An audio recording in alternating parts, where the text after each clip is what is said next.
Efectos sensibles del lenguaje, los efectos que tienen que ver con la musicalidad de las palabras, una cuestión que se sucede cuando se van enlazando unas con otras, y también a la imaginación que despiertan las palabras. La musicalidad podemos aceptar su carácter sensible porque pues sabemos que el sonido es una vibración como esta que con mucho ritmo nos están poniendo los gorriones, pero también la imaginación tiene un efecto sensible muy fuerte. ¿Por qué razón? Porque somos nosotros quienes la ejecutamos. Cuando nosotros leemos una imagen, una sugerencia, una comparación que hace cualquier escritor, es nuestra imaginación la que aparece ahí por la manera como está escrito ese texto. Y nosotros, a partir de una imagen que codificadamente en un texto es virtual, nosotros la ejecutamos. Hay una cuestión que decía un teórico, Roman Ingarden, que decía que el poeta hace el poema y el lector hace la poesía. Eso es muy importante porque muchas veces nosotros leemos o escuchamos un poema que es que a todos nos dicen que es muy bueno, pero a nosotros no nos da un efecto poético. Es decir, ese poema, aunque está hecho como poema y muy bien hecho como poema, no hace poesía para nosotros en especial. Eso hay que tenerlo muy en cuenta porque luego uno dice, caray, yo no debo tener la sensibilidad, este poema es bien famoso y a mí no me hace nada, ¿sí? Pero, como decía Lupita D'Alessio, no siento nada al hacerlo con él. Pues puede pasar, es decir, que el poema tenga una factura de buen poema y que, sin embargo, a nosotros no nos dé ese efecto. ¿Por qué? Por el tipo de poema que es específicamente y también por la manera de transmitir el poema. Las ferias del libro tienen un lugar para la poesía, pero la poesía suele leerse tal vez demasiado apresuradamente, no tiene la misma velocidad que vemos en otros textos, ¿no? Cuando estamos leyendo un cuento en público, las personas están viendo a quien lo está leyendo, fijan su mirada en él. En cambio, cuando alguien lee un poema, la persona evita incluso el contacto visual. ¿Por qué? Porque se quiere adentrar para ver si esas palabras, así dispuestas como si fueran un poema, le dan un efecto poético o no. Hablar de este poema porque precisamente de lo que vamos a hablar, Laura y yo, es asociado a la cuestión del exilio y a la cuestión de los lugares de residencia de cada quien. Se crean raíces o semillas, por ahí va la cuestión. Leo el poema y me explico, o trataré de explicarme. Dice: creció en mi frente un árbol, creció hacia adentro, sus raíces son venas, nervios sus ramas, sus confusos follajes, pensamientos. Tus miradas lo encienden y sus frutos de sombra son naranjas de sangre, son granadas de lumbre. Amanece en la noche del cuerpo. Allá adentro en mi frente el árbol habla. Acércate. ¿Lo oyes? Vean la idea. La idea es que cuando nosotros leemos un poema o nos vamos ejercitando con el lenguaje, eso va creando en nuestra frente un árbol donde hay raíces que son precisamente de donde nosotros podemos entender las palabras Todos somos dueños de este lenguaje. La palabra raíz, la palabra nervio, la palabra rama, la palabra pensamiento, sombra, sangre, lumbre, son palabras que conocemos, extraordinarios. ¿Por qué? Porque la patria, alguien lo ha dicho, está en el lenguaje, no está en el territorio que se pisa.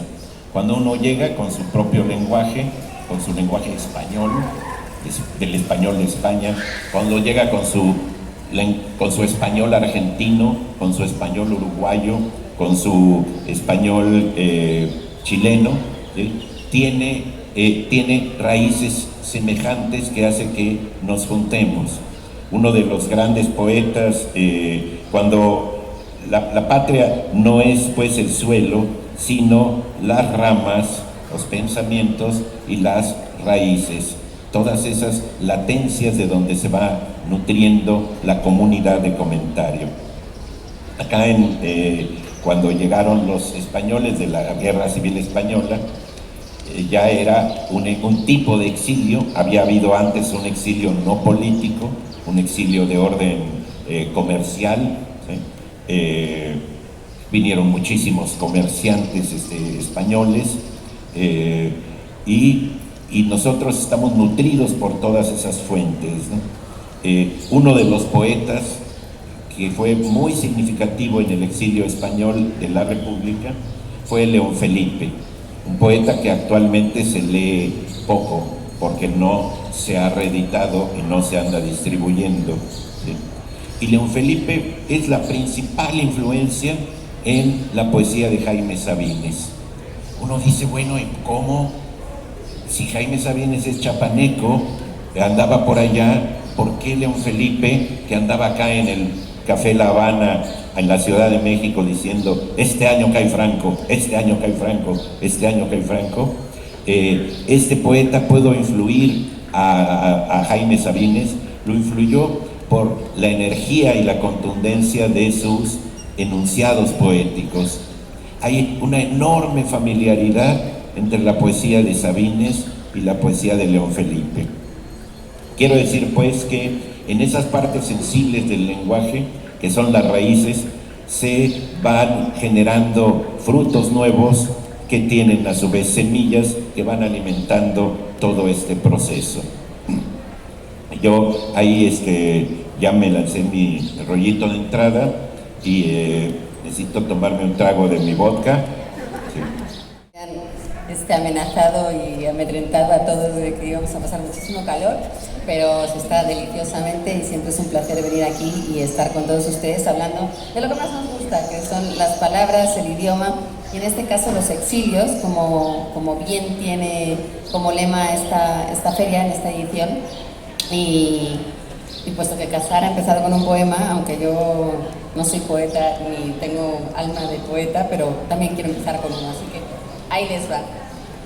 Primero se lo leo y luego les cuento la historia.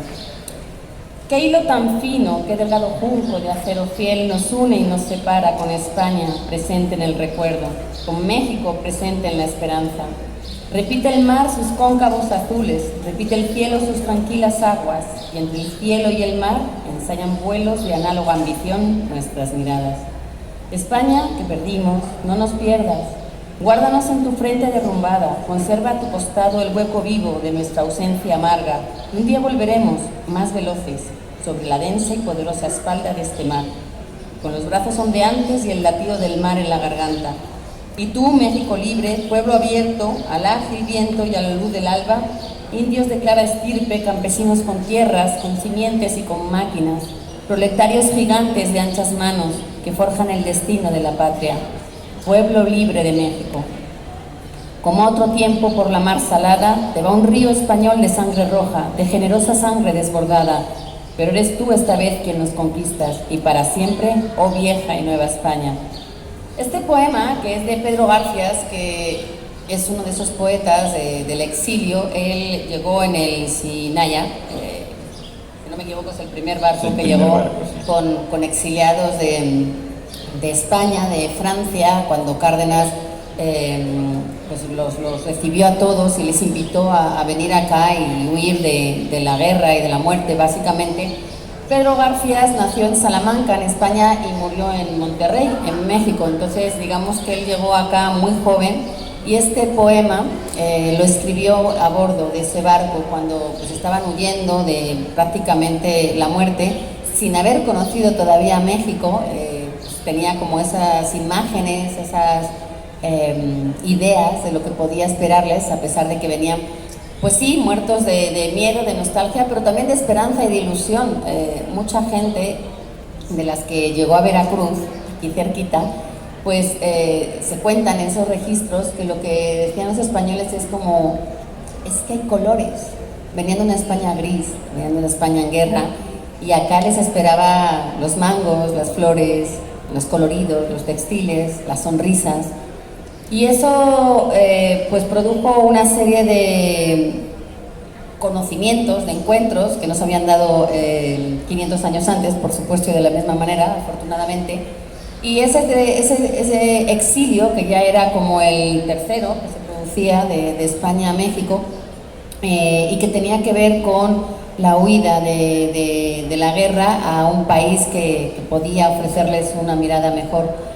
Lo interesante aquí de toda esa gente que venía en esos barcos, esto pues suena muy bien porque era alguien que escribía muy bonito y que de alguna forma quedó registrado su pensamiento, en este caso bastante esperanzador. No todos tenían la misma idea y me imagino que no todos los días de travesía serían igual de motivadores o de alegres, pero en esos barcos no solo venían poetas y escritores, se habla mucho de todo el efecto cultural y la educación que tuvieron esos exiliados, que se cuentan entre 25.000 y 33.000 a lo largo de la posguerra, de entre el 39 y el 40 y pocos. Y no se habla de toda la gente que venía, bueno, sí se habla, pero menos, de los obreros, de los niños, de gente que quizás no hizo aportaciones que a lo mejor han pasado a los libros de texto, pero que también traían sus propias palabras. Los exiliados literatos, los escritores, que ahora hablaré un poquito de lo que se dice que les pasa a los escritores cuando se exilian, pues digamos que tienen en su haber un conocimiento, un vocabulario, una serie de facilidades, de habilidades para poder poner por escrito todo lo que les pasa, lo que sienten, lo que anhelan.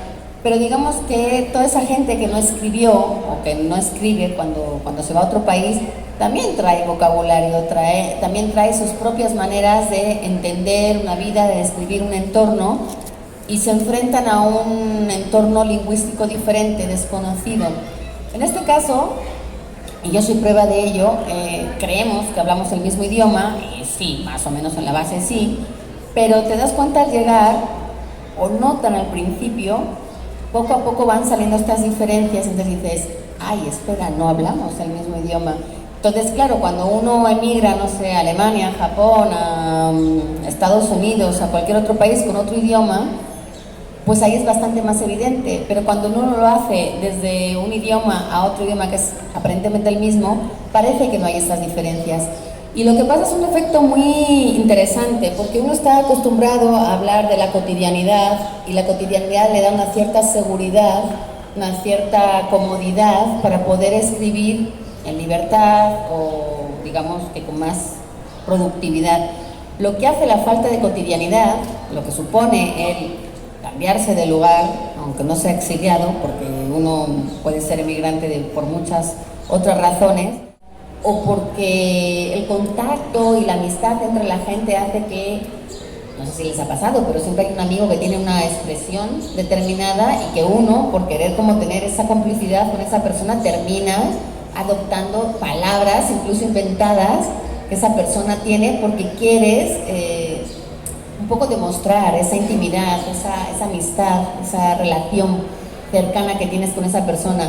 Y con los extranjeros es mucho más palpable, ¿no? Cuando uno viene que habla inglés, francés, alemán, vietnamita, lo que ustedes quieran, siempre hay una palabra, una expresión que te produce cierta curiosidad, que te parece bonita, que te parece muy útil para decir algo que tú podrías decir en tu propio idioma, pero como quieres tener ese pequeño guiño con esa persona, ese pequeño código interno, lo que haces es usarlo. Y eso también pasa cuando exiliados de otros países llegan a una población y empiezan a hablar con esas palabras que empiezan a adoptarse.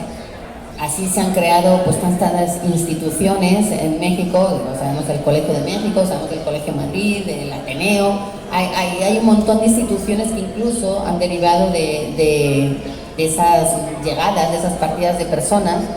Y hablando en concreto, y puesto que estamos hablando de sembrar y de raíces, pues la palabra sembrar, que tiene que ver con esparcir semillas, es curioso porque para que una semilla cambie su paradigma, es decir, cambie de semilla a empezar a ser planta, necesita unas condiciones determinadas. No cualquier semilla, si yo tiro aquí una semilla no nace una planta.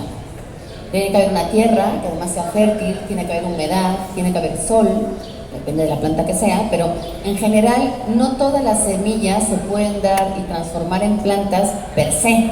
Necesitan de un entorno que les permita florecer, desarrollarse, crecer y dar frutos. Y eso también creo que pasa con las personas, que pueden ser semillas, es decir, seminario, por ejemplo, que es una palabra muy académica, es el lugar donde se siembra, donde se plantan semillas de conocimiento, donde los maestros transfieren, transmiten ideas para florecer, para ser desarrolladas después. Pero para eso necesitamos unas condiciones del entorno, de la población, de quienes están escuchando, de quienes favorecen esa semilla. En el caso de los exiliados, pues también es una tierra que los recibe, que los acoge, que les permite ser y que les dan un poco las herramientas para poder desarrollarse. Que luego de puntos mejores o peores o lo que sea, bueno, la naturaleza misma. En filosofía y letras es un poeta loquísimo, magnífico, cuya literatura ha nutrido a las locuras de los poetas mexicanos, muchos muy jóvenes, ¿no? Dentro del exilio argentino se me ocurre nombrar a Noé Gittrich, que también era un poeta muy ininteligible porque hacía como teoría, cuestiones muy abstractas en poemas, y entonces no tenía, digamos, como que le faltaba sensación a los poemas, ¿no? Y otro, Jorge Bocanera, de Uruguay está Saúl Ibargüen, por ejemplo, poeta que vino con un grupo que era El Galpón, así se llamaba, un grupo de teatro, y que estuvo aquí. Y otros dos escritores de otro exilio, también en términos políticos, ese exilio, fueron Augusto Monterroso, que venía de Guatemala, y Luis Cardosa y Aragón, también de Guatemala, y que siempre fueron considerados como escritores mexicanos, igual que muchos de estos otros, ¿no? Ahí ¿quisieras tú agregar alguna cuestión? ¿O quieres que les recite algo? Recitan, por supuesto. ¿No? Nos quedan 5 minutos, no sé si quiere recitar. Si quieren, ¿cuánto tenemos? 5 minutos, pero no sé si alguien tiene alguna pregunta que quiera. Buenas tardes, me llamo César Octavio Tenque Cruz. Pues les doy la más cordial bienvenida. La verdad es un placer desde el año 2004 que una maestra de secundaria, hoy es el Día de los Maestros, un aplauso para todas las maestras y los maestros. Pues me inculcó verla dicho esa palabra y pues lo sigo todavía actualmente. Pues es una mención y una pregunta. Voy a empezar con la pregunta. ¿Ya van a empezar la próxima temporada del programa en el canal 22? Va a empezar 22 años en el 22. Esa es nuestra nueva temporada este año 2024. Creo, y te lo digo, aunque me van a sapear luego cuando oigan esto, creo que el 15 de junio. Pero nos han dado tantas fechas ya que tampoco te sé decir si va a ser la que se va a quedar, pero sí. Ya vamos a empezar el 1 de junio, pero creo que pasa algo el 2 de junio que es muy importante y entonces dijeron, no, vamos a estar muy distraídos. Entonces la retrasaron hasta el día 15 y pues estamos muy contentos de volver a estar en el estudio. Ojalá podamos salir, ojalá podamos venir a Jalapa. Veracruz fue nuestra primera salida de los estudios, no sé en qué año. Fuimos al puerto. Al puerto de Veracruz, a la Universidad de Veracruz. Y esa fue nuestra primera salida, y a Jalapa hemos venido por lo menos 2 veces al Sí, High no, Festival. hemos venido ya varias veces, sí. Sí. Y también a Feria del Libro, Sí, a otra que había. Pero como para el programa. Con el programa, sí. Mira, él se acuerda, ¿ves? Ah, no. Sí, creo que 15 de junio, pero te lo digo, mira, con la boca muy chiquita. Y bueno, un comentario respecto a lo que usted dijo, Laura García, respecto a cómo los exiliados en otro país recuerdan con nostalgia su tierra y no recuerdan propiamente a lo que llegan. Un ejemplo, haciendo alusión a España, Martín Luis Guzmán. Martín Luis Guzmán escribió La sombra del caudillo, El águila y la serpiente, que hablaban de México y del México revolucionario y posrevolucionario, de los caudillos y de la cuestión política desde España, y allá le dieron la oportunidad de publicar esas obras, mientras que aquí en México pues estuvieron prohibidas y censuradas muchos años. La sombra del caudillo es un ejemplo. Muchas gracias. Gracias a ti.